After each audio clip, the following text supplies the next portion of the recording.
Bonjour, je vous retrouve aujourd'hui avec une nouvelle vidéo pour la fée du scrap. Alors aujourd'hui, je vais vous montrer l'utilisation des sprays, notamment les sprays Distress. Coucou, alors là vous allez me voir utiliser les deux versions des sprays Distress. Vous avez les Distress Spray Oxyde qui correspondent en fait au pad d'oxyde en version spray.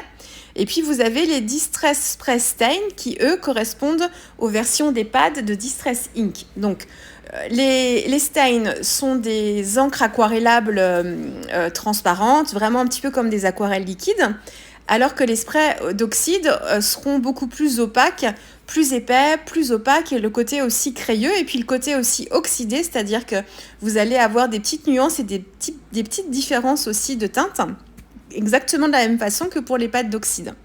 Alors là, je vais vous montrer justement l'avantage d'avoir des sprays. Alors si vous utilisez vos pads d'oxyde pour faire des fonds colorés, ça marche très très bien aussi avec la technique du plastique par exemple pour faire des taches. Le truc c'est que avec les sprays vous avez une concentration de pigments qui est plus importante encore. Juste une petite pulvérisation et vous avez quelque chose de très très très soutenu. Et c'est la même chose aussi pour les Stain. Vous avez vraiment quelque chose de très très coloré, enfin une densité dans les pigments en fait quand vous faites votre spray qui est plus importante que si vous mettez votre pad en fait sur un papier plastique et que vous mouillez après. C'est un petit peu plus doux du coup, il faut en mettre un petit peu plus. Donc ça c'est le premier avantage des sprays, si vous vous posez la question. Et puis le deuxième c'est que c'est super pratique quand on veut utiliser les pochoirs ou les masques, vous voyez. Comme un petit peu quand on utilise les poudres de pigments, on saupoudre les poudres de pigments sur le pochoir ou sur le masque, on pchite de l'eau et du coup on enlève le pochoir ou le masque et on se retrouve avec un motif comme ça, une réserve de blanc au niveau des motifs du pochoir. Et bien là c'est la même chose avec les sprays, on peut du coup venir pchiter la couleur sur le pochoir. Et ensuite, on retire le pochoir et on a cet effet-là. L'avantage aussi, là, par rapport aux poudres, c'est qu'on n'a pas le côté, quand vous avez des poudres avec plein de pigments de couleurs différentes, quand vous pchitez de l'eau, vous avez aussi les petites couleurs qui s'éclatent et vous pouvez avoir, mettons, dans une couleur de vert, des pigments jaunes, des pigments bleus, enfin voilà. Ça peut... Moi, je sais que c'est quelque chose que j'aime moins. Et c'est pour ça que les encres en spray pour moi me conviennent très très bien parce que je peux appliqué cette technique là sans avoir le risque d'avoir tous ces petits pigments colorés qui se baladent. Voilà, alors ce que j'aime aussi avec les encres en spray, je vous fais l'article mais c'est des produits que j'ai achetés il n'y a pas si longtemps que ça et que j'ai découvert vraiment et que j'aime beaucoup utiliser. Ce que j'aime pas dans les encres en spray par contre c'est les côtés mouchetés, c'est-à-dire que quand on pchite en fait on va avoir le côté vraiment spray avec des petites gouttelettes et le côté vraiment moucheté, et ça moi c'est quelque chose, c'est un effet que j'aime pas spécialement. Donc, ou alors s'il est un petit peu contrôlé et un peu plus avec les oxydes, je le préfère qu'avec les versions Stain. Mais ce que je fais pour pas avoir le côté moucheté, c'est que je repchite de l'eau après, tout de suite après, pour que en fait les couleurs se fusent bien entre elles, se mélangent bien et avoir vraiment ce côté aquarelle et pas du tout le côté pulvérisation en fait. Donc là, c'est ce que vous m'avez vu faire. J'ai utilisé, donc là, j'ai mélangé les Stain et les oxydes parce que même si je préfère les Stain pour leur transparence et vraiment le côté aquarelle, vous voyez là, c'est le bleu, c'est le Prize Ribbon en version Stain que j'aime beaucoup. Donc on a un côté vraiment comme si j'avais fait mon fond avec de l'aquarelle. Et par contre, le vert et le jaune, alors notamment le jaune, alors je ne sais plus si c'est le Fossilis d'Amber que j'ai dû utiliser ou le Wydoni. Je l'ai utilisé en version oxyde et du coup j'ai quelque chose de plus opaque, de plus soutenu et de plus crayeux. Et j'aime bien aussi avoir des petites zones comme ça avec une petite texture un petit peu différente, un petit effet un petit peu différent. Donc je l'ai fait en bas à droite avec mon masque et ensuite j'ai recommencé. Alors j'ai pas fait vraiment une diagonale, alors c'est une diagonale quand même, mais je veux dire j'ai pas fait de coin à coin comme je fais souvent. La partie droite en fait j'ai vraiment fait sur le côté et moins vers le haut sur la partie pochoir. Et en fait ce que je voulais c'est avoir des zones de blanc pour qu'on puisse bien voir le motif du masque, mais je voulais vraiment travailler la couleur autour pour qu'on ait vraiment un effet de masse et un effet de nature vraiment, qu'on soit entre les feuilles là.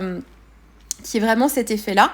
Donc c'est pour ça que j'ai travaillé en fait toute ma zone de chaque côté en fait du pochoir et j'ai juste laissé une partie un petit peu plus claire sur le haut pour qu'on ait un petit peu de blanc et un petit peu de lumière quand même, que ça fasse pas trop coloré partout et qu'on ait des touches de lumière comme ça directement apportées avec le blanc du papier. Alors, donc ça c'est pour le fond. Je travaille sur un papier Weissen Creative, c'est souvent celui dont je me sers. Weissen Creative, c'est le smooth en version white, watercolor de Weissen Creative. Il est très épais, il fait 300 grammes. Et son gros avantage à celui-ci, comme le papier pourrait avoir le papier aquarelle, c'est qu'on peut vraiment charger le papier en eau. Il est fait pour ça, en fait, il est fait pour tolérer en fait le gros apport en eau. C'est pas un vrai papier aquarelle non plus, pour moi c'est un peu plus un papier mix média, mais parce que les fusions de couleurs, quand on fait des colorisations sur les tampons, elles se feront pas aussi facilement qu'avec un papier aquarelle, mais pour autant pour les fonds il est vachement bien, il est très blanc et il y a un côté velouté, c'est le côté smooth là, un côté velouté que j'aime beaucoup quand j'utilise mes encres dessus particulièrement. Donc voilà, donc là, parce que là j'ai bien chargé en eau plusieurs fois, j'ai séché, je suis même revenue avec et il résiste très très bien, il ne peluche pas, il n'y a aucun problème. J'ai travaillé mon fond avec un tampon non monté de la Fée Toujours embossé à chaud avec de la clear directement donc de chaque côté du masque. Là j'essaye de vous montrer un peu, voilà. Et j'ai travaillé aussi un effet de texture en ton sur ton avec mes oxydes cette fois et un tampon de fond de la Fée du Scrap aussi. Vous aurez tous les liens des produits utilisés de toute façon comme d'habitude dans l'article du blog, sur le blog. Et donc j'ai fait mes poids comme ça sur mon fond de page en ton sur ton. Puis il y a un endroit en fait où j'en ai trop mis et je trouvais qu'on les voyait trop sur la partie droite. Surtout que les couleurs étaient moins en ton sur ton à cet endroit-là. Donc ce que j'ai fait, comme si j'ai tamponné avec mes oxydes, j'ai repchité encore un petit peu d'eau. C'est pour ça que je vous dis que j'ai bien chargé en eau. Et du coup, ça m'a permis de flouter un petit peu cet endroit-là. Et ça m'a permis de rajouter justement la couleur que j'avais tamponnée avec mon tampon n'était pas la même que mon fond. Et du coup, en pchitant de l'eau, ça a mélangé la couleur sur l'effet du tampon. Là, ça a flouté tout ça. Et c'est venu faire le lien en fait avec mon fond. Donc ça, c'est quelque chose d'assez intéressant à faire. Faut pas hésiter à le faire d'ailleurs quand vous faites comme ça du ton sur ton. Alors moi, c'était pour rattraper un effet que je trouvais moins esthétique, moins harmonieux, mais ça peut être quelque chose aussi tout à fait volontaire. On peut très bien choisir de le faire comme ça. Et ce que vous pouvez faire aussi, c'est quand vous tamponnez avec vos oxydes, ça dépend. Quelquefois, les pâtes d'oxyde, ils sont pas forcément secs, mais ils déposent quelquefois peu d'encre sur le tampon, peut-être plus sur les tampons clear d'ailleurs. Et n'hésitez pas du coup à réactiver un petit peu l'encre en pchitant de l'eau, mais assez loin, juste il y a juste une petite brume dessus pour le réhumidifier un tout petit peu. Ça vous permettra d'avoir un tamponnage un petit peu plus net et un petit peu plus intense. Ça, c'est une petite astuce. Alors, c'est une technique qu'on utilise en fait plus quand on fait autre chose avec des poudres et de la verre, ça marche. Je vous montrerai ça peut-être une autre fois. Mais voilà, c'est une petite technique comme ça. Mais là, du coup, pour réactiver un petit peu les pigments, ça peut être sympa. Alors, il faut pchiter haut, un tout petit peu et haut pour qu'il y ait juste une petite brume qui tombe dessus. Si vous pchitez de trop près, ça peut être sympa, mais vous aurez un effet différent. C'est-à-dire que vous allez avoir un petit peu plus d'eau en fait sur le tampon et vous aurez un motif là beaucoup moins net. Mais ça peut être aussi super intéressant de le faire. Je le fais de temps en temps. Mais du coup, c'est pas du tout le même effet qu'on obtient à la fin. Voilà. Bon, ça c'était pour la partie du fond. Je vais revenir dessus après, mais bon, là, voilà pour l'essentiel. Et là, je suis en train de travailler mes libellules. Donc j'en ai travaillé 2 ici. Et je voulais des teintes orangées. J'aime beaucoup travailler, en fait, quand je travaille avec le vert et le bleu en fond, j'aime bien travailler avec la couleur complémentaire qui est le orange. Mais je voulais pas un orange, je voulais un orange un petit peu subtil. Donc du coup, j'ai mélangé mes couleurs. Donc là, je travaille avec les néocolores pour la colorisation de la libellule. Alors, j'ai essayé de les garder à portée de main, mais... Pardon, vous entendez tout mon bazar à côté parce que j'ai plein de couleurs différentes et je ne veux pas me tromper pour vous les donner. Hop, voilà. Donc là, le but du jeu, vous voyez, j'ai 2 motifs de libellules. Je ne veux pas les coloriser toutes les deux de la même façon parce que je veux que ce soit 2 libellules différentes. Mais je ne veux pas qu'elles soient non plus très très très éloignées l'une de l'autre en termes de teinte. Voilà, donc du coup, il faut essayer de jouer avec les couleurs et les mélanges pour avoir partir sur une même base, mais avec des petites nuances qui changent un peu. Donc, je suis venue travailler l'une des libellules vraiment dans des teintes orangées. J'ai travaillé avec une base d'ocre jaune.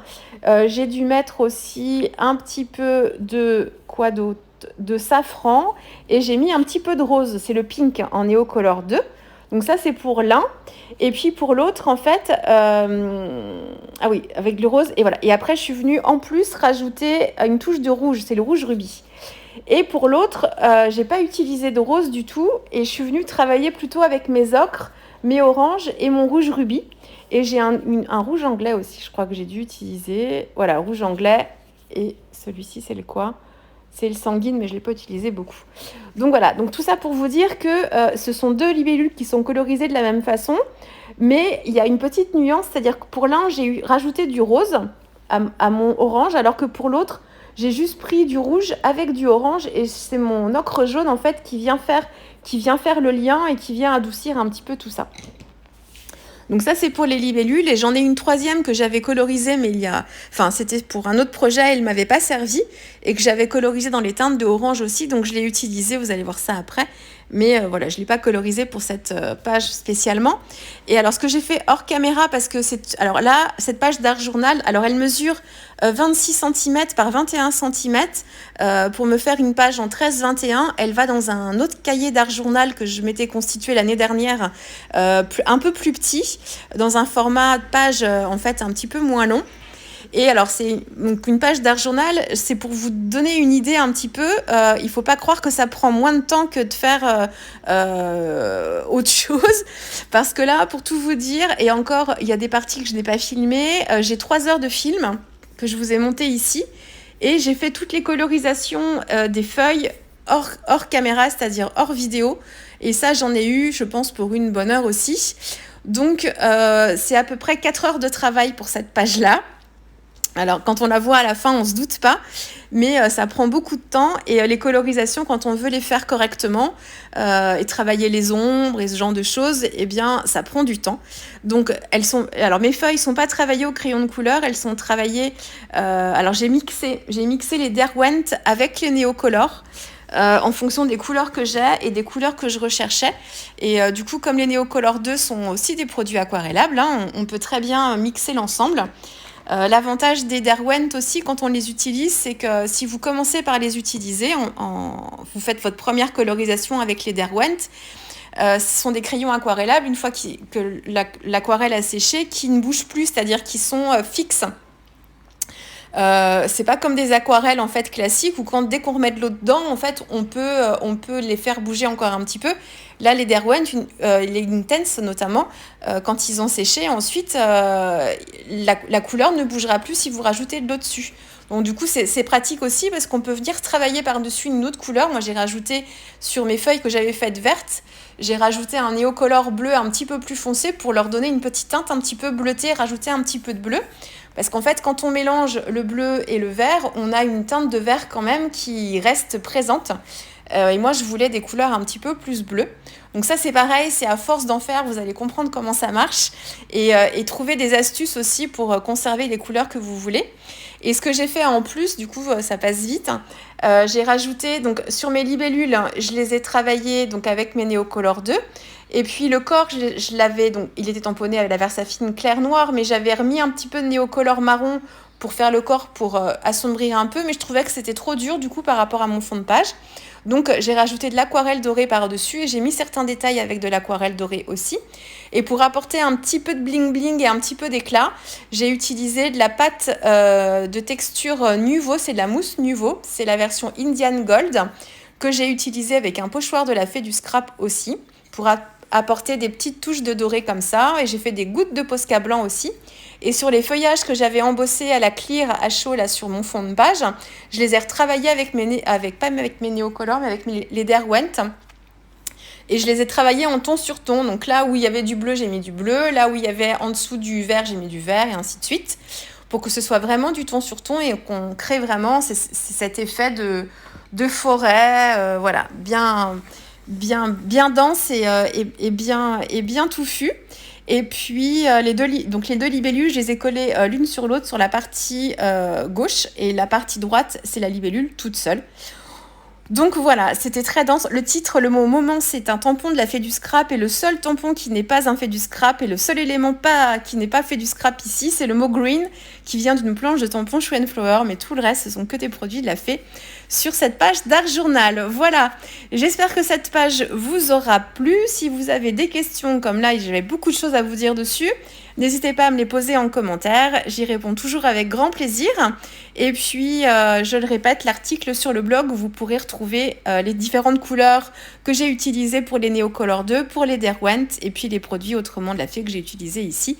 Et les couleurs des Distress Ink aussi que j'ai utilisées, vous les aurez aussi pareil sur le blog, vous avez les liens directs vers la boutique. Voilà, je vous dis à très vite avec une prochaine vidéo pour la fée du scrap. Au revoir.